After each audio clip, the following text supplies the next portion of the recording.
इस कहानी की शुरुआत में हमें एक होटल का सीन दिखाया जाता है जहां लुलू और एल्डा जो बैठकर खाना खा रहे थे। एक बूढ़ा आदमी कहता है कि आजकल ट्रुथ पाथ और इविल पाथ के बीच में फाइट चल रही है जिस वजह से सब लोग परेशान हो गए हैं। ये सब बातें सुनकर लुलू उस बूढ़े आदमी से कहती है कि तुम इतने ज्यादा बूढ़े हो गए हो और कुछ वक्त बाद मरने वाले हो, मगर फिर भी तुम डिमस की बातें कर रहे हो। मुझे नहीं लगता कि ऐसी बातें करने के बाद तुम शांति से रह पाओगे। ये सब बातें सुनकर बूढ़ा आदमी लुलू से माफी मांगता है और कहता है कि तुम सही कह रही हो, मुझे ये सब बातें नहीं करनी चाहिए थी। एडा जो कहते हैं कि क्या तुम सब जानते हो कि उस वक्त ट्रू पाथ और इविल पाथ के बीच में वॉर किस वजह से हुई थी। लुलू एडा जो को ये सब बातें करने से रोकती है। एड जो कहते हैं कि तुम्हें फिक्र करने की जरूरत नहीं है, तुमने मेरा फ्यूचर देखा था जिसमें मैं अमीर बनने वाला हूँ और एक अच्छी लाइफ जीने वाला हूँ, तो हमें ज्यादा डरने की जरूरत नहीं है। इससे लुलू नाराज हो जाती है। एक आदमी एड से पूछता है कि क्या आपको सच में पता है कि ट्रू पाथ और इविल पाथ के बीच की वो ग्रेट वॉर क्यों हुई थी। एडा जो कहते हैं कि ये सब किंग इयन सेक्ट के स्टूडेंट के साथ शुरू हुआ था। उसका नाम जांग जियाओफान था। उसकी बॉडी में बुद्धा और तात दोनों के 2 धर्म थे। वो एक मैजिकल वेपन का यूज करता था जो डिमन सेट के ग्रेट ट्रेजर ब्लड डाइंग पल से बना हुआ था, जिसे सोल और ब्लड को लेकर इविल मेथड की मदद से प्यूरिफाई किया गया था। एक फाइट के दौरान जांग डीम सेट की मेंबर बसे मिला और उन दोनों को एक दूसरे से प्यार हो गया, लेकिन उसके कुछ ही वक्त बाद सब लोगों को जांग का सीक्रेट पता चल गया, तो जांग को सजा देने के लिए 3 मेजर सेक्ट के यू सेक्ट में आ गए। घोस्ट किंग ने इस मौके का फायदा उठाया और डिमन सेक्ट्स के साथ के यू सेक्ट पर अटैक कर दिया। केयन सेक्ट के लीडर ओहुआनेश जसिया सोर से डिमस को मारने लगे और उस वक्त बियाओ ने जान को बचाया था। ये सब सुनकर एक आदमी पूछता है कि उसके बाद बियाओ के साथ क्या हुआ। एड जो कहते हैं कि जान को बचाने के लिए बियाओ ने अपने सोल और ब्लड एसेंस को सेक्रीफाइस कर दिया। कर्ज ऑफ लव का यूज करके जान की जान बचाई, जिसकी वजह से बियाओ की डेथ हो गई। वेटर कहता है कि इतनी ब्यूटीफुल लड़की मारी गई, तो उसके बाद जान का क्या हुआ। जान का नाम लेते ही वहाँ जोर जोर से हवाएं चलने लगती है जिससे सब लोग घबरा जाते हैं। जान भी वहाँ बैठकर यह सब बातें सुन रहा था। वो कहता है कि इंसान की कहानी एक जैसी नहीं होती, एक वक्त आता है जब हमें अपनी पसंदीदा चीज को खोना पड़ता है। ये कहकर जान अचानक वहाँ से गायब हो जाता है। फिर हम ब्लड प्यूरिफाई कर रहे थे। ब्लड प्यूरिफाई के साथ घोस्ट गिंग सेट के लोगों को मार रहा था। घोस्ट गिंग सेट का एक मेंबर नियान पर अटैक करने के लिए आता है, पर नियान उसे एक पंच मारकर दूर कर देता है। इससे गुस्सा होकर दूसरा मेंबर उस पर अटैक कर देता है। वह अपने नाइफ से नियान को मारने की कोशिश करता है, पर वो उससे बच जाता है। घोस्ट किंग सेट के दोनों मेंबर साथ मिलकर निया से फाइट करने लगते हैं, मगर वो उन दोनों को दूर कर देता है। वो अपनी स्कारलेट डिमन आई को एक्टिवेट कर लेता है और घोस्ट किंग सेट के लोगों को मारने लगता है, लेकिन तभी जांग अपने मैजिक हैंड से उसकी सकाने डिमन आई को डिस्ट्रॉय कर देता है, जिसकी वजह से नियान को बहुत दर्द होता है। जहां केव से बाहर आता है, उसके वहां आने से ही केव से ऊपर से चट्टानें गिरने लगती है। जांग अपनी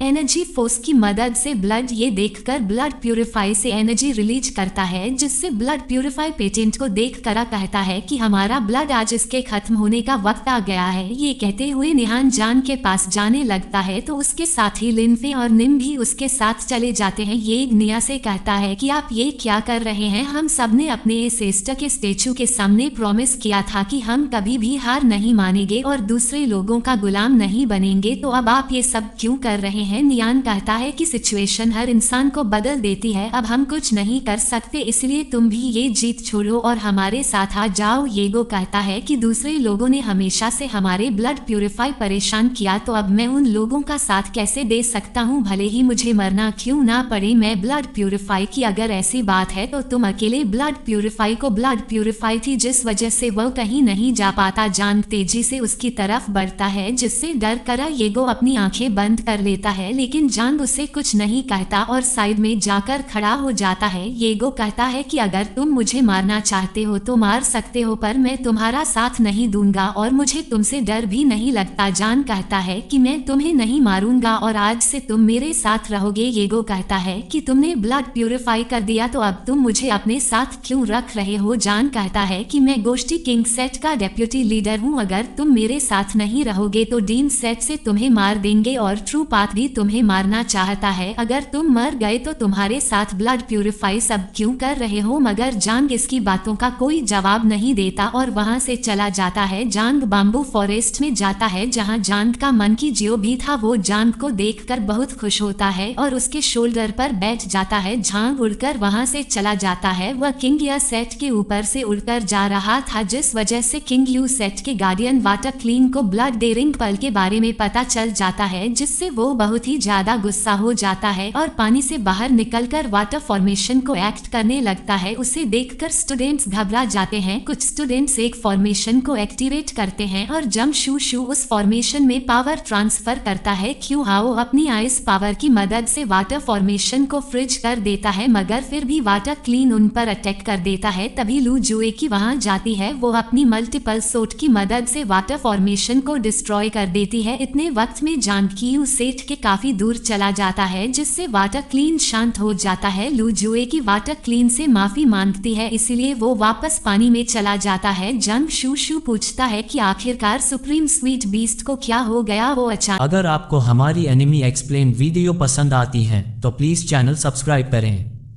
नए और मजेदार कंटेंट के लिए बेल आइकन भी दबा दे ताकि कोई अपडेट मिस ना हो।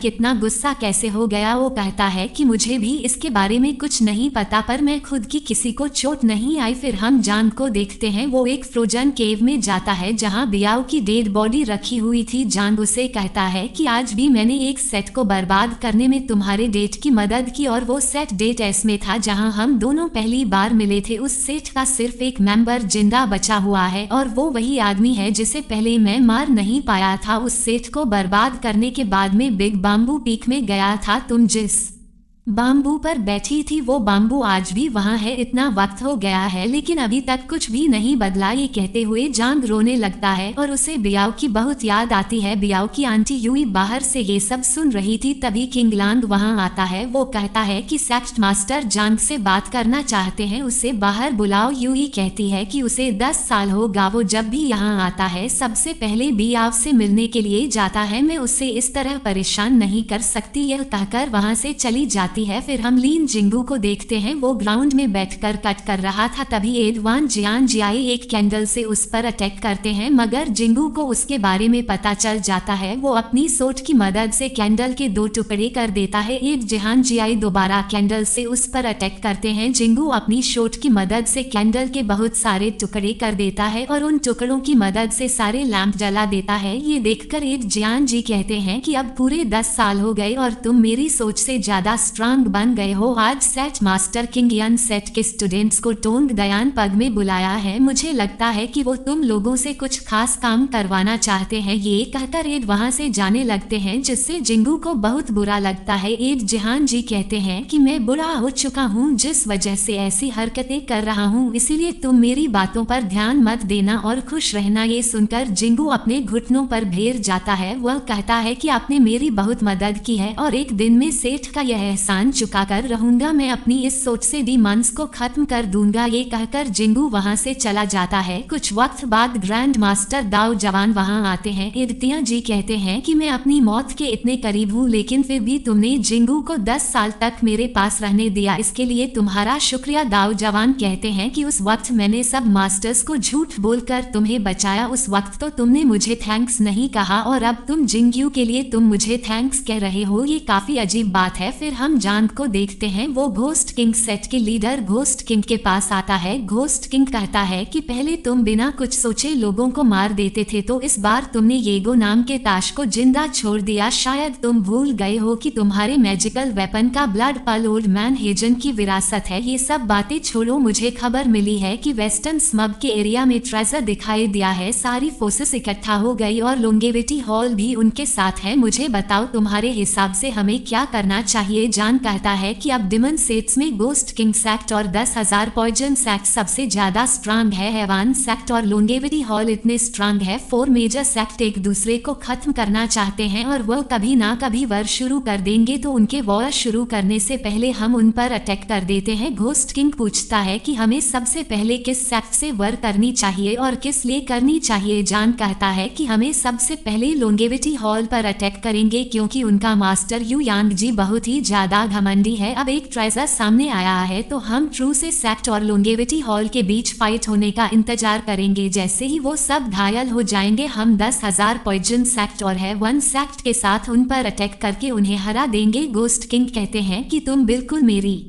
तरह सोचते हो। जॉन कहता है कि इन 10 सालों में आपने मुझे वनली बुक के 2 स्क्रोल दिए हैं, अगर मैं आपकी तरह सोच भी नहीं पाया तो आपकी पूरी मेहनत बर्बाद हो जाती। गोस्टन कहता है कि इससे कोई फर्क नहीं पड़ता कि मैं तुम्हें क्या देता हूँ, ये तुम्हारे ऊपर डिपेंड करता है कि तुम उसे समझ सकते हो या नहीं। तुमने सिर्फ 10 सालों में सक्सेस हासिल कर ली है, ये बहुत अच्छी बात है और हर कोई ये नहीं कर पाता। वो जॉन को एक लेटर देकर कहता है कि 10,000 पॉइजन सेक्ट और हैवान सेक्ट हमारा साथ देने के लिए तैयार है। बाकी सारी चीजें इस लेटर में लिखी है। घोस्ट किंग सेक्ट के सब लोग तुम्हारे ऑर्डर मानेंगे, अब तुम जल्दी से दे स्वम्प में जाओ। जॉन लेटर लेकर वहां से जाने लगता है। गोस्ट किंग पूछता है कि तुम अभी भी ट्रू सेट्स को डिमन सेट्स कहकर क्यों बुलाते हो। जॉन कहता है कि ट्रू सेट्स भी बुरे काम करते हैं और लोगों को मारते हैं, इस दुनिया में कोई नहीं है जो रियल ट्रुथ का साथ देता हो, यहाँ सब इविल है। ये बात कहकर वो वहां से चला जाता है। फिर हम किंग यन सेट का सीन देखते हैं। सारे स्टूडेंट्स टन तिन पिक में आ जाते हैं। जियो इकाई सबसे कहता है कि वेस्टर्न स्वम्प में कास्ट ट्रेजर देखा गया है और डिमन सेट्स उस ट्रेजर को लेने की कोशिश कर रहे हैं। हम उस ट्रेजर को डेमस के हाथों में नहीं जाने दे सकते, इसलिए सेक्ट मास्टर चाहते हैं कि हम सब स्पा में जाकर डेमस को खत्म करके उनसे वो ट्रेजर छीन ले। यानी न टेम्पल और फेजिंग वैली के स्टूडेंट्स भी हमारी मदद करने के लिए आएंगे। ये सुनकर सारे स्टूडेंट्स केया सेट के लिए चेयर करने लगते हैं और शंप में जाने के लिए तैयार हो जाते हैं। अगले दिन वेस्ट साइड से गोल्डन लाइट दिखने लगती है तो कियन सेक्ट तियानिन टेम्पल और फेजियान वैली के लोग वेस्ट की तरफ चले जाते हैं। जांग भी जियो के साथ वेस्ट साइड चला जाता है। एल्डा जो और लुलू भी वेस्ट की तरफ चले जाते हैं। लोंगेविटी हॉल के मास्टर यंग जी को भी इसके बारे में पता चल जाता है, जिससे वो बहुत खुश होता है। इसी के साथ यह एपिसोड यहीं पर खत्म हो जाता है। गाइस, अगर आपको वीडियो पसंद आया हो तो इस वीडियो को लाइक करने के साथ साथ चैनल को सब्सक्राइब जरूर कर लेना। मिलते हैं